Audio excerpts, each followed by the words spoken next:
एक बार एक फकीर जंगल से गुजर रहा था। रास्ते में उसे एक शिकारी की कुटिया दिखी। कुटिया के बाहर एक छोटे से पिंजरे में एक हरा तोता बैठा था। तोते की आंखों में उदासी थी।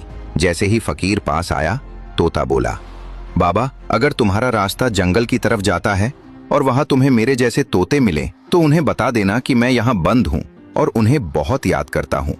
फकीर ने सिर हिलाया और आगे बढ़ गया। कई दिन चलने के बाद उसे घने जंगल में एक बड़ा पीपल का पेड़ मिला। उस पर ढेर सारे तोते चहक रहे थे। फकीर रुका और जोर से बोला, सुनो तोतों, तुम्हारा एक भाई शिकारी के पिंजरे में कैद है। वह तुम सबको याद करता है। फकीर की बात सुनते ही एक तोता अचानक डाल से फिसलकर जमीन पर आ गिरा। वह बिल्कुल स्थिर पड़ा रहा, जैसे मर गया हो। फकीर हैरान रह गया, लेकिन सोचा शायद सदमे से मर गया। वह आगे बढ़ गया। जब फकीर वापस लौटा तो फिर उसी कुटिया के पास पहुंचा। पिंजरे वाला तोता उत्सुकता से पूछने लगा, बाबा, क्या तुमने मेरा संदेश पहुंचाया?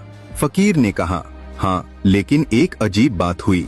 मेरे संदेश सुनते ही एक तोता पेड़ से गिरकर मर गया। यह सुनते ही पिंजरे का तोता भी अचानक लुढ़ककर पिंजरे की तली में गिर पड़ा और बिल्कुल निश्चल हो गया।